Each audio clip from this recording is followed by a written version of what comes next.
Cafezinho, gente.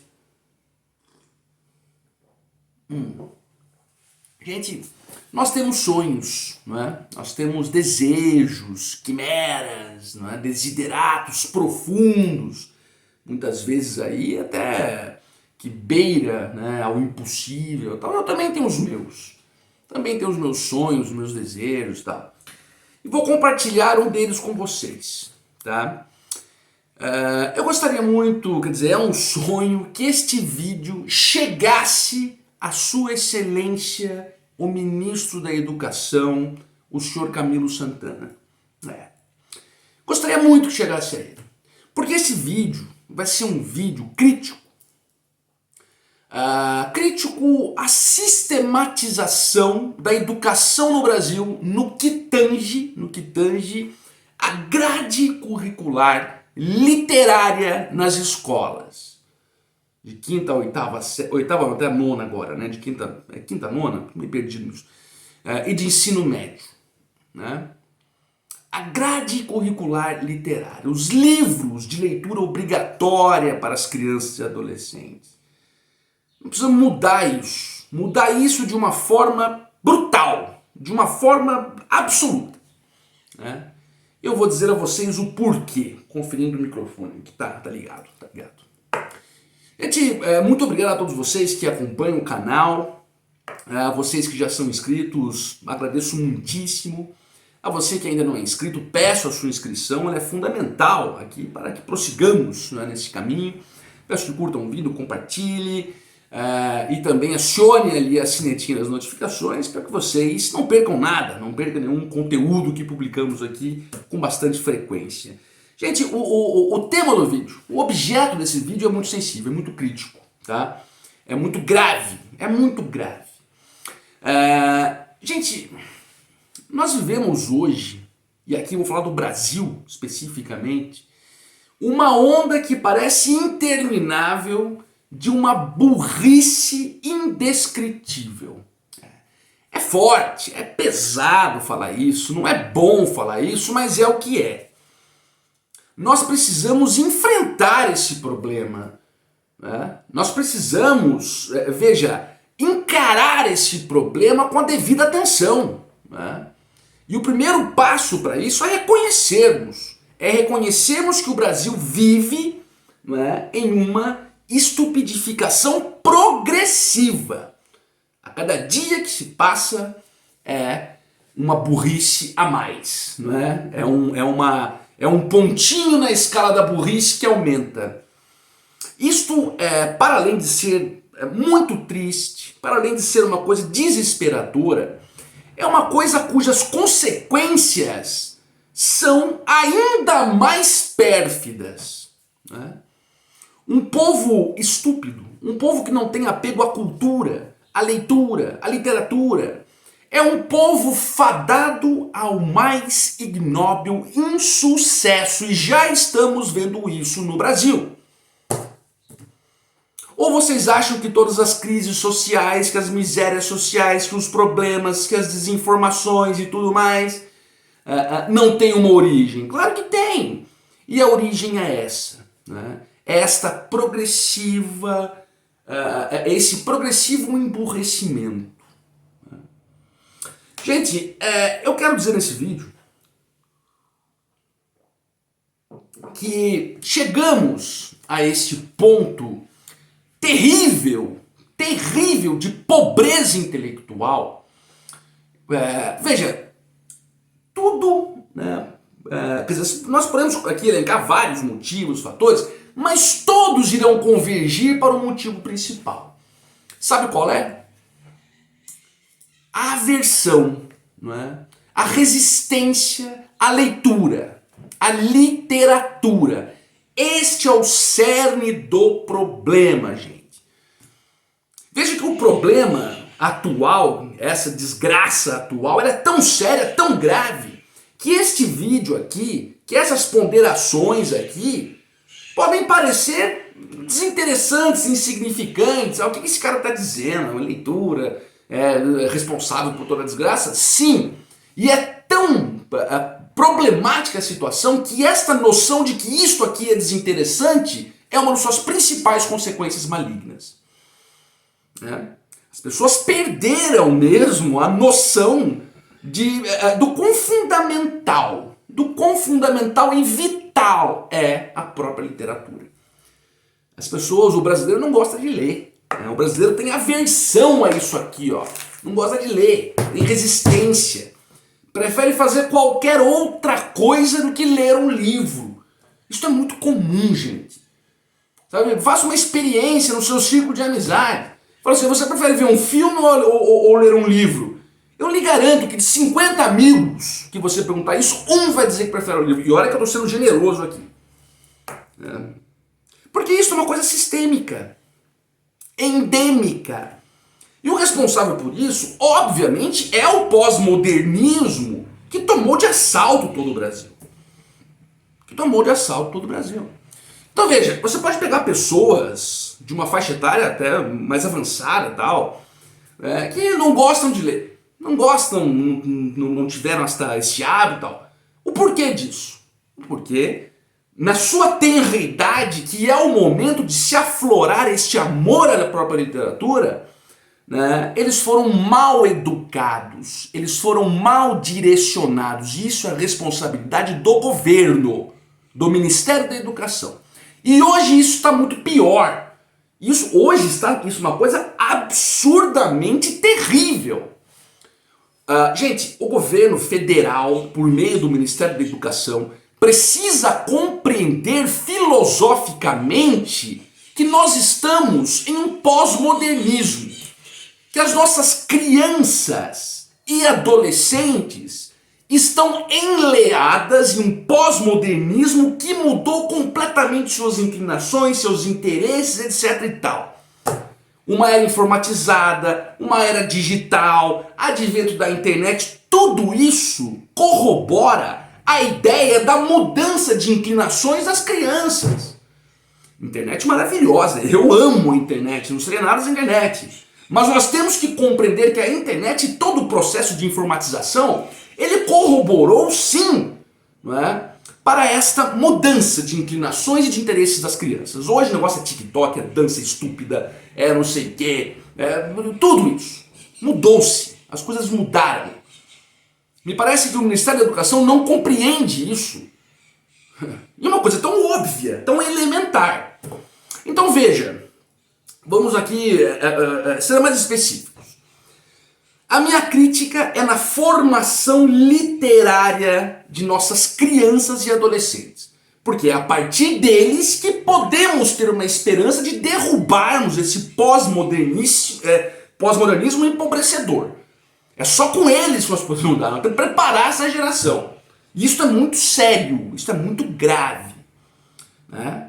Agora, nós vamos conseguir vencer esse pós-modernismo agora, de cara? Claro que não. Claro que não. E essas crianças, as quais nós temos que preparar, estão sob a batuta do pós-modernismo. Estão sob a batuta dessas mudanças de inclinações e interesses. Então, neste momento, nós, diga-se, Ministério da Educação tem que se adequar a isso para que prepare essas crianças de um modo factível para que no futuro as coisas mudem. E tudo isso vai começar aqui pela grade curricular literária, gente. Esta é a intenção do vídeo. Vamos lá. Quais são as leituras obrigatórias? Vou pegar alguns exemplos, não vou falar todas aqui. Mas as leituras obrigatórias previstas nos sistemas aí do MEC, da educação brasileira, para crianças e adolescentes. Bom, Machado de Assis, essa de Queiroz, José de Alencar, etc, etc, etc. Tá? Gente, uma criança de hoje... Olha, gente, não generalizemos. Claro que há exceções, tá bom? Tudo que eu disser aqui vai haver exceções, tá? Mas vamos lá. Uma criança de hoje, em regra, se ela pegar... Deixa eu pegar um... mas tá muito no alto ali, não vou pegar. Se ela pegar um Quincas Borba para ler, ou um Dom Casmurro, Machado de Assis, obra fantástica, genial, essa criança vai ler 2 páginas e já vai querer rasgar o livro, né? Ela não vai entender nada, ou vai entender muito pouco, ela vai achar desinteressante, ela vai achar cansativo, maçante, É isso que vai acontecer.